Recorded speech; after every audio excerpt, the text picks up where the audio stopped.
bringing you the news and information you need from the people making a difference. This is Comcast Newsmakers.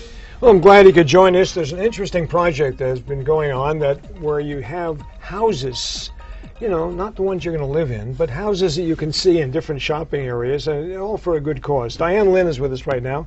She's executive director of the Ritter Center. Ritter Center. And tell us about this project now again. Well, Jack, thanks so much for having me back.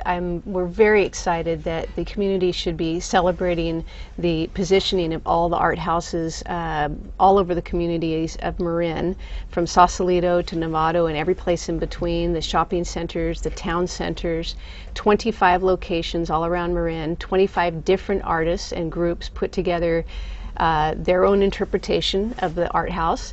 25 very generous people sponsored these houses, and the Marin Community Foundation is our presenting sponsor. This is all culminating in a big event on May 1st. It'll be a big 30th anniversary celebration for Ritter Center and the gala auction for all of the art houses at the Villa di Santa in the town of Ross. All for the cause of working to end homelessness in Marin once and for all, and to help stabilize working poor families in Marin, as we've been doing for almost 30 years, but we're taking it to a different level. Good for you. Good for you. And the houses have been built over the last couple of months, I assume, right? They were, and then they will go on display out there. And now, when people see the houses, what happens at that point?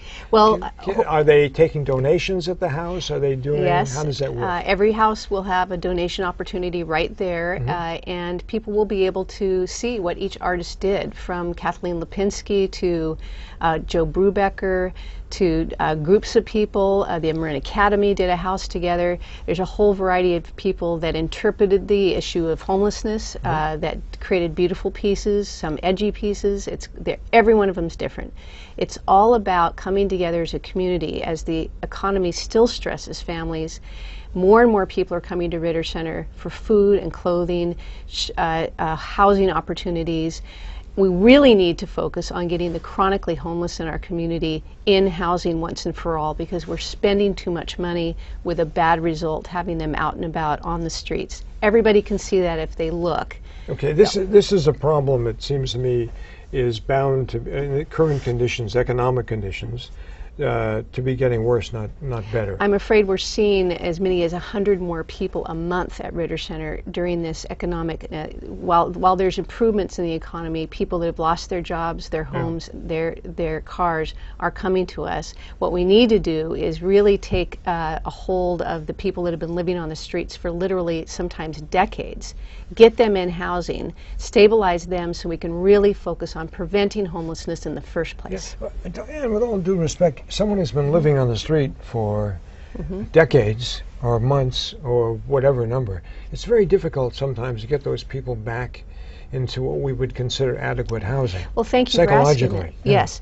Jack, there are national strategies that have been very effective. I came from Portland, Oregon, where we applied them there. 300 communities across the nation have been using the effort to get even the most chronically homeless person into housing, way more effective economically for the community. We're spending a lot of money jailing and hospitalizing and servicing people that are getting worse every day. We need to end that cycle and get them in what's called a housing first strategy, not creating barriers around expectations, just getting them indoors. Better for them, better for the community, and then we can spend more of our resources on making sure a child never spends the night in a car. Where people can get what they basically need during these tough economic times. It is a very, very worthwhile goal. Thank you so much. Okay, Diane Lynn's been here. She is Executive Director of Ritter Center. Thank you very much for joining us. Thank you, Jeff.